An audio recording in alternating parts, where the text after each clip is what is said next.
اس کا مجھ سے کیا لنک؟ اگر یہ باسل کا بزنس پارٹنر تھا بھی تو اس کا کنیکشن تم سے ہونا چاہیے، نہ کہ مجھ سے۔ باران نے اس بار الجھتے ہوئے زاویار کو مخاطب کیا، جو پہلے ہی الجھا ہوا بیٹھا تھا۔ کہانی کچھ اور ہے۔ تم سب سے پہلے اس سے پوچھو کہ ارزے خانزادہ نے تمہاری کون سی انفارمیشن دینے کے بدلے 2 کروڑ معاوضہ لیا ہے؟ زاویار نے فکر مندی سے کہا تھا۔ باران نے سر جھٹکتے سگریٹ سلگائی تھی۔ باران دلشیر کھلی کتاب کی طرح ہے۔ سارے کرمنل ریکارڈ پوری دنیا جانتی ہے۔ اس نے 2 کروڑ دیے، یہی سے اس کی بے وقوفی کا اندازہ ہو گیا۔ باران کے جواب پر زاویار نے غصے سے گھورا تھا۔ بہت بڑی خامی تھی اس میں کہ وہ اوور کانفیڈنس ہو جاتا تھا۔ مسٹر باران دلشیر، آپ کے بہت سے ایسے راز ہیں جنہیں آپ دنیا سے چھپا کر رکھنا چاہتے ہیں۔ زاویار کے دانت پیس کر کہنے پر باران ٹھٹکا تھا۔ دماغ میں الارم بجا تو وہ فوراً سگریٹ نیچے پھینکی۔ ہے طفیل، تو نے کون سا راز دیا ہے اس خانزادہ کو؟ نیم بے ہوش سفیر کے جھولتے وجود کو جھنجھوڑتے پوچھا تھا۔ جواب دے۔ باران دھاڑا تو نیم بے ہوشی میں طفیل کے منہ سے ایک ہی نام نکلا جو باران دلشیر کا پیروں تلے زمین کھسکا گیا۔ ایلف بی بی۔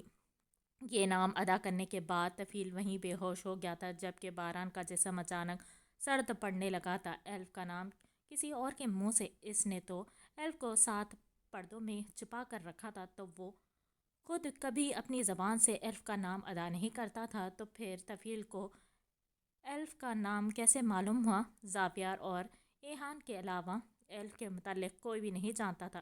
یہی وجہ تھی کہ اس نے ایلف کو خود سے بھی چھپا دیا تھا۔ وہ اس کی چھوٹی سی گڑیا تھی جسے وہ اس زمانے سے اپنے دشمنوں سے چھپا لینا چاہتا تھا۔ پھر یہ شخص کیسے اس کی معصوم بہن کا نام اپنی زبان سے لے گیا تھا؟ باران کو سن پڑتے دیکھ کر زاویار نے اس کے کندھے پر ہاتھ رکھا تھا۔ زاویار یہ ایلف کے بارے میں کیسے جانتا ہے؟ ایلف کے بارے میں تو میں نے کسی کو نہیں بتایا، کوئی نہیں جانتا کہ وہ کہتے کہتے سر پکڑ گیا تھا۔ Shit damn it! اپنے سر پر ہاتھ مارتے باران نے زور سے ٹیبل کو ٹھوکر ماری تھی۔ تم ایلف کی سیکورٹی سروس کو الرٹ کر دوں؟ زاویار نے اسے مسئلے کا حل بتایا تھا۔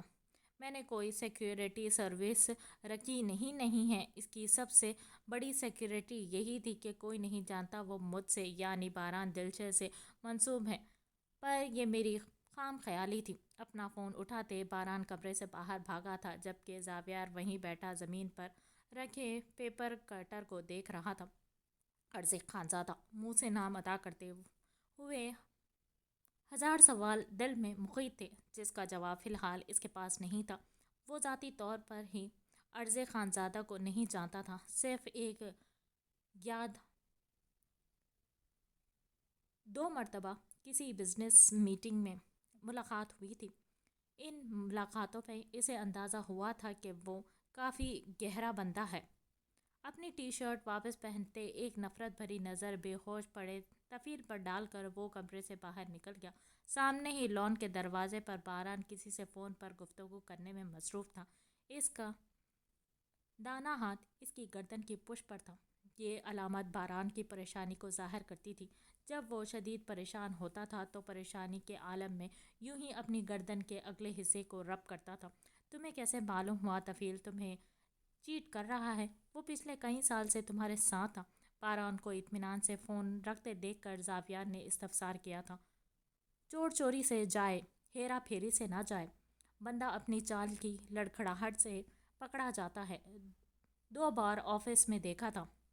میرے اچانک آنے پر پکڑے جانے کا خوف اور ہاتھوں میں لرزش۔ ابھی جب میں بیسمنٹ سے سزا دے کر نکل رہا تھا تو وہ کسی کو میسج ٹائپ کر رہا تھا۔ میرے دیکھنے پر اس کے ہاتھوں پر لرزش طاری ہو گئی تھی۔ اب کی بار باران قدرے پرسکون انداز میں بتا رہا تھا۔ اس کا انداز بتا رہا تھا کہ وہ مسئلے کا حل نکال چکا ہے۔ زاویار اس کی باریک بینی پر مسکرایا تھا۔ مت مسکرایا کرو، قسم سے زہر لگتے ہو، باران نے چڑھتے ہوئے کہا تھا۔ کیوں جل رہے ہو میری دلکش مسکراہٹ سے؟ 1000 نازک دل قربان جاتے ہیں اس دلکش مسکراہٹ پر، زاویار نے کہکا لگاتے کہا تو نہ چاہتے ہوئے بھی باران بھی مسکرانے لگا۔ تم کسی لیے یہاں آن وارد ہوئے تھے؟ تم نے بتایا نہیں؟ باران خود لان میں رکھی کرسی کی طرف بڑھ گیا تھا اور زاویار کو بھی وہیں آنے کا اشارہ کر رہا تھا۔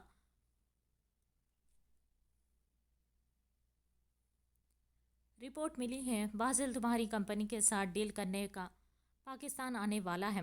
زاویار کے کہنے پر باران نے بھویں اچکائی تھی۔ ریئلی؟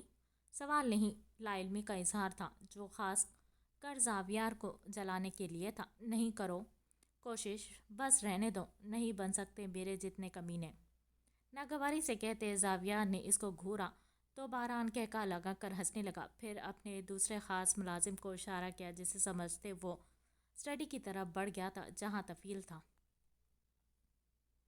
وہ رات دیر سے لوٹی تھی۔ گھر کے دروازے پر پہنچ اس نے ایک نظر پیچھے دیکھا تو سامنے والے بوڑھے مولوی چارپائی ڈال دروازے پر ہی بیٹھے تھے۔ زرمش نے سر جھکاتے سر کے اشارے سے سلام کیا تو وہ دونوں ہاتھ اٹھا کر اسے سلامتی کی دعا دینے لگی۔ اس کے چہرے پر آسودی سی مسکراہٹ نمودار ہوئی تھی۔ دعا؟ ہاں ہاں، اس کی زندگی ذلیل وخوار اسی وجہ سے تھی کہ کوئی اس کے پیچھے دعا کرنے والا نہیں تھا، کوئی نہیں تھا جو اس کے لیے سجدے میں گر کر روتا۔ یا اللہ، مجھے ماں کیوں نہیں ملی؟ تڑپ کر دل سے ایک ہوک سی اٹھی تھی۔ غربت پر شکوہ کس کمبخت کو تھا؟ ملال تو یہ تھا کہ اس کے ساتھ کام کرنے والی اس کی دوست اسما اس سے زیادہ غریب تھی، لیکن جب رات اسما تھک ہار کر گھر جاتی تھی تو اس کی خبر گیری کرنے کے لیے اس کی ماں موجود تھی۔ اگر وہ تھکتی تھی، اسے حوصلہ دینے والے ہاتھ اور دعا دینے والے زبان بھی موجود تھی، پر اس کے پاس تو کوئی سہارا، کوئی آسرا نہیں تھا۔ وہ اپنی ماں بھی خود تھی اور اپنا باپ بھی خود۔ ذہن جھٹکتے اس نے گھر کا دروازہ کھٹکھٹایا تو اگلے ہی لمحے دروازہ کھول دیا گیا تھا۔ یوں لگا جیسے اندر سب اسی کی منتظر تھے۔ بھلا ایسا کب ہونا تھا؟ لیکن اندر قدم رکھتے ہی اس نے دروازہ کھولنے والے کو دیکھا تو ماتھے پر خود بخود بل پڑے تھے۔ دروازہ کھولنے والا کوئی اور نہیں، فراز تھا۔ بنا سلام دعا کے وہ تیزی سے اندر بڑھ گئی۔ اسے اندر جاتے دیکھ کر فراز نے دروازہ بند کیا اور تیزی سے اس کے پیچھے بھاگا تھا۔ یہ موقع اچھا تھا، اس کی ماں تو فلم دیکھنے کب کی سو چکی تھی۔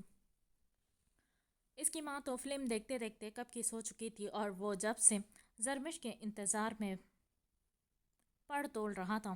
کہاں سے آ رہی ہے؟ بنا اجازت زرمش کے پیچھے اس کے کمرے میں داخل ہوتے اکڑ سے پوچھا تھا۔ زرمش نے اسے بھویں اچکا کر دیکھا تھا جیسے پوچھنا چاہ رہی ہو، تم کون ہوتے ہو پوچھنے والے؟ کمرے سے نکلو۔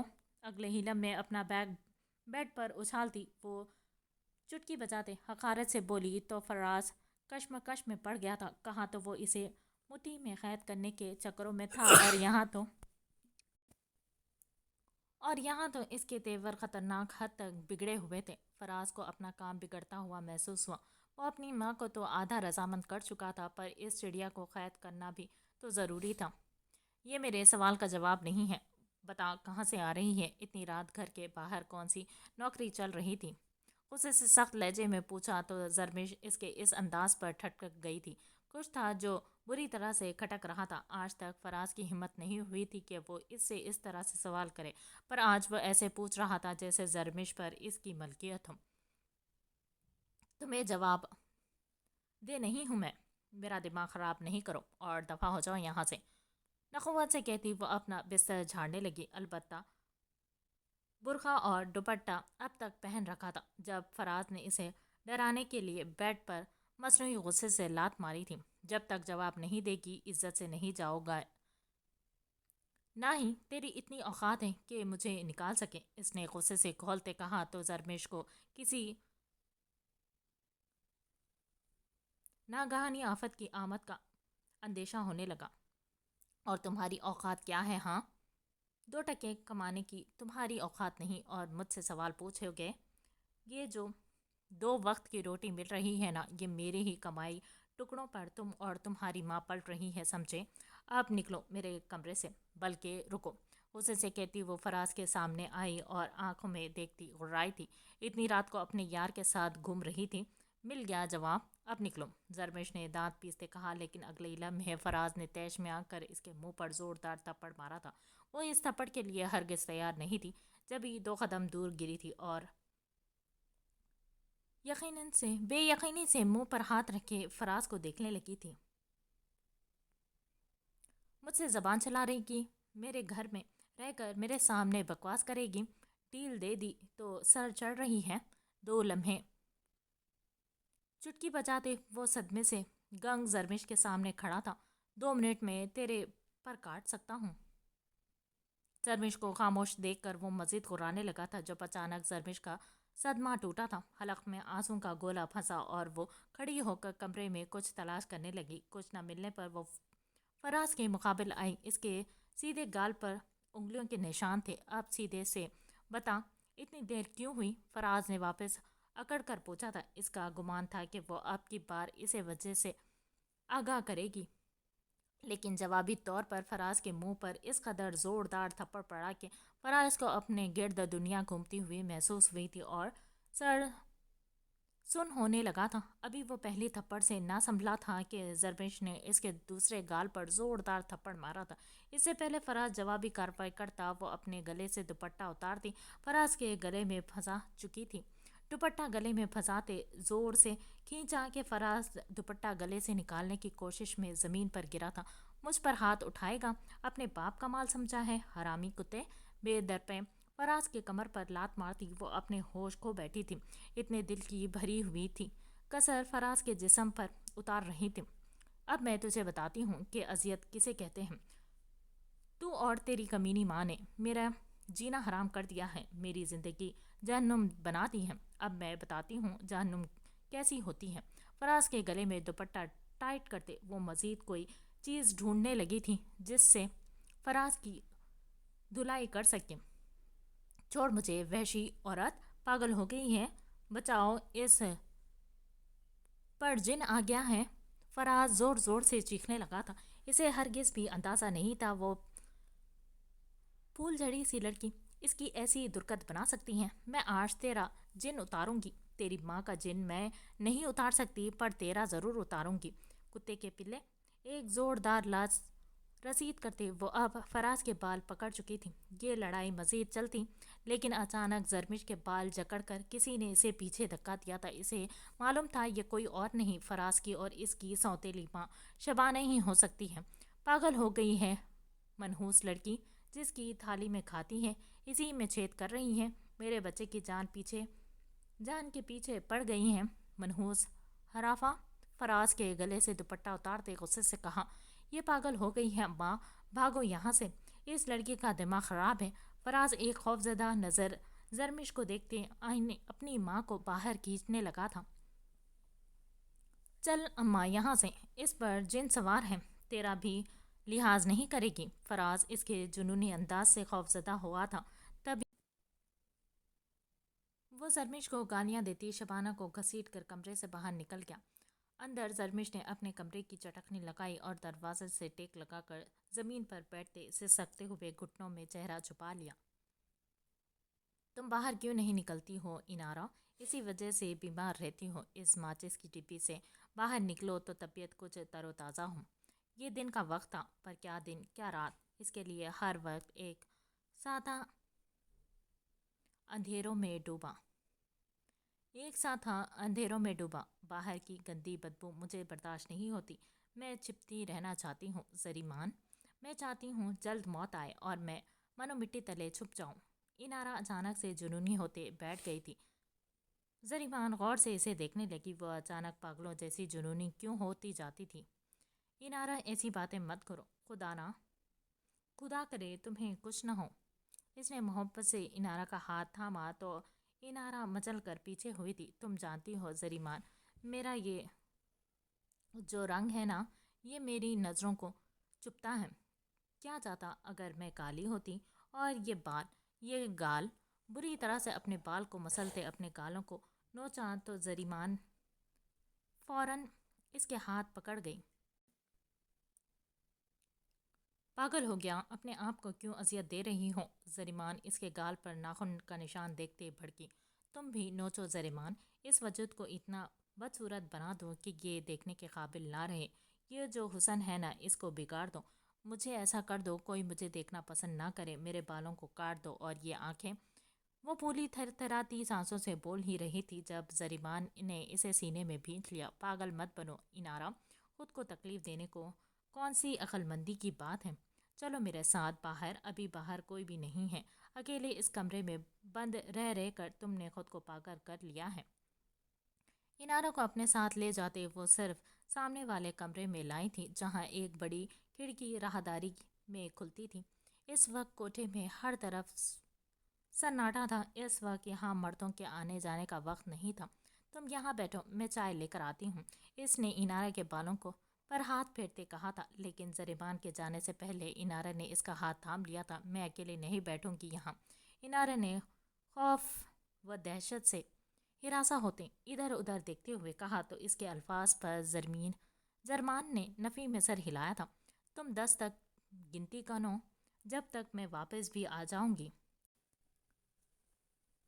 زریمان کہتے ساتھ ہی کمرے سے باہر چلی گئی۔ انارا ایک نظر باہر دیکھتی اس کھڑکی کے پاس کھڑی ہو گئی۔ وہاں پر تازی ہوا کا گزر تھا۔ وہ گہرے سانس بھرنے لگی، جیسے یہ ہوا ایک مدت بعد میسر آتی تھی، ورنہ اس کوٹھے میں گھومنے والی ہوا بھی اسی کوٹھے کی طرح بدبودار اور گندی تھی۔ انارا اپنی گھنی پلکوں کے جھالر کو رخساروں پر گرا گئی تھی اور اس ہوا کو محسوس کرنے لگی جب اپنی پشت پر عجیب سی سرسراہٹ محسوس ہوئی۔ پل میں ہوش کی دنیا میں لوٹتے پلٹی تھی کہ منہ سے ایک زوردار چیخ برآمد ہوئی تھی۔ وہ آدمی جو کوئی بھی تھا، اس کی آنکھیں سرخ ہو رہی تھیں۔ چل میرے ساتھ، آئے ہیں اصل نگینا تو یہاں چھپا بیٹھا ہے۔ انارا سکتے کے عالم میں کھڑی تھی جب وہ شخص اس کے نازک بازو کو دبوچتے بولا تھا۔ انارا کا جسم بری طرح سے کانپنے لگا۔ اگلے لمحے وہ ہیضیانی انداز میں چیخنے لگی کہ نشے میں دھت وہ آدمی ایک دم پیچھے ہوا، پر انارا کی چیخوں میں کوئی کمی نہ آئی تھی۔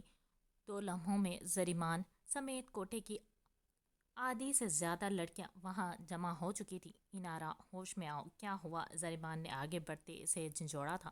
یہ واپس آ گیا، یہ وہی ہے زریمان، اس نے مجھے یہ یہاں چھوا، یہ میرے ساتھ وہی سب کرنا چاہتا ہے جو اس نے اس رات کیا تھا، یہ وہی ہے۔ اپنے سینے پر بازو باندھتے وہ اپنے آپ کو گردن سے بے لباس محسوس کر رہی تھی۔ انارا، ایسا کچھ نہیں ہے میری جان۔ زریبان نے غصے سے لڑکیوں کو اشارہ کیا تو وہ اس آدمی کو نیچے لے گئی تھی۔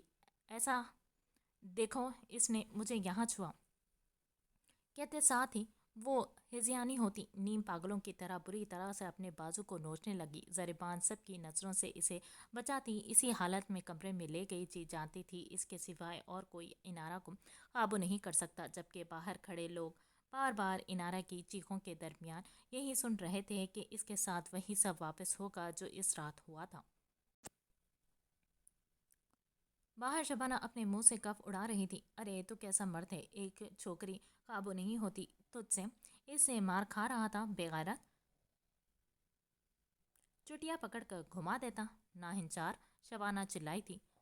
اندر وہ زمین سے اٹھی اور عبایا اتارتے ایک طرف پھینکا اور سر پکڑتے اپنے پلنگ پر گرنے کے سے انداز میں بیٹھ گئی تھی۔ ہاتھ اپنے گال پر گیا جہاں اب بھی جلن محسوس ہو رہی تھی۔ اور کتنی اذیت باقی ہے، کیا میں یہاں سے کہیں جان نہیں سکتی؟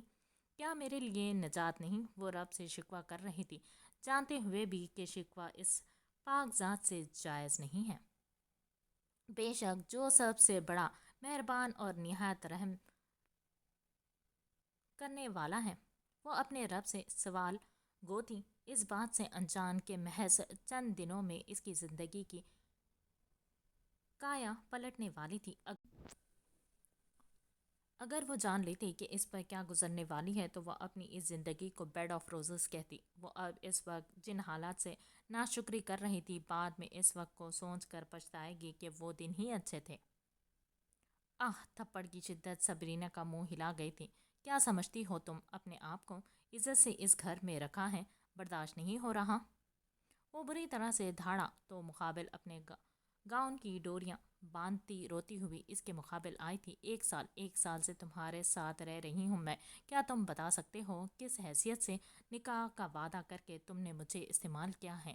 وہ بری طرح سے چیخی، اس کا چہرہ سرخ انگارا ہوا تھا۔ آگ برسا رہا تھا جب مقابل کمیونٹی سے مسکرایا تھا۔ میری جان، نکاح نہیں کیا پر تمہیں اپنی بیوی ہی سمجھا۔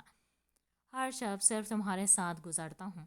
تم اس چیز سے میری محبت کا اندازہ لگا لو کہ جب سے تم آئی ہوں کسی غیر عورت کی طرف نہیں گیا۔ باسل نے اپنا ہاتھ نرمی سے اس کے گال پر رکھتے کہا تھا، وہ ایسا ہی تھا، پل میں روب بدلنے والا شخص، پل میں تولا، پل میں ماشا۔ اگر اسے بھی مارا تھا تو وہ ابھی پیار بھی کر رہا تھا، اور اگر وہ ابھی پیار کر رہا تھا تو ابھی اسے مار بھی سکتا تھا۔ تمہارے اس رشتے کو نام دے دو باسل، خدا کے لیے۔ تو ہمارے اس رشتے کو نام دے دو باسل، خدا کے لیے، مجھ سے نکاح کر لو۔ سبرینا روتے ہوئے باسل کے سامنے ہاتھ جوڑ چکی تھی۔ ایسا نہیں تھا کہ وہ بھی اس شخص سے محبت کرتی تھی، محبت نہ اسے پہلے تھی نہ ہی اب ہے، لیکن اب باسل کے علاوہ اس کے پاس کوئی دوسرا راستہ تھا نہیں، نہ ہی کوئی آپشن تھا۔ وہ کب تک ایسی حرام زندگی گزارتی؟ ابھی باسل اس کے ساتھ تھا، کل باسل کا دل اس سے بھر جاتا تو اس کا کیا ہوتا؟ میری جان، ایک ہی ضد بار بار کرتی ہوں، اس لیے مجھے غصہ آتا ہے اور میں پھر ہاتھ اٹھاتا ہوں۔ تم مجھے خود سے عاجز کرتی ہی کیوں ہو؟ کہا نا بہت محبت کرتا ہوں تم سے، کبھی نہیں چھوڑوں گا۔ شیشے کے سامنے کھڑے ہوتے باسل اب اپنی ٹائی درست کرنے لگا تھا۔ اگر محبت کرتے ہو تو نکاح کرنے میں کیا مسئلہ ہے؟ وہ چٹک پڑی تھی، اسے اپنا آپ ایک گھٹیا کی طرح لگتا تھا، ایک دل بہلانے والے کھلونے کی طرح جسے جب چاہا اس شخص نے اپنا دل بہلا لیا۔ محبت اس لیے کرتا ہوں کیونکہ تم محبت کیے جانے کے قابل ہو، سرائے جانے والے حسن ہے تمہارا، تمہارا رنگ روپ ایسا ہے کہ باسل تمہارا دل و جان سے دیوانہ ہو جائے۔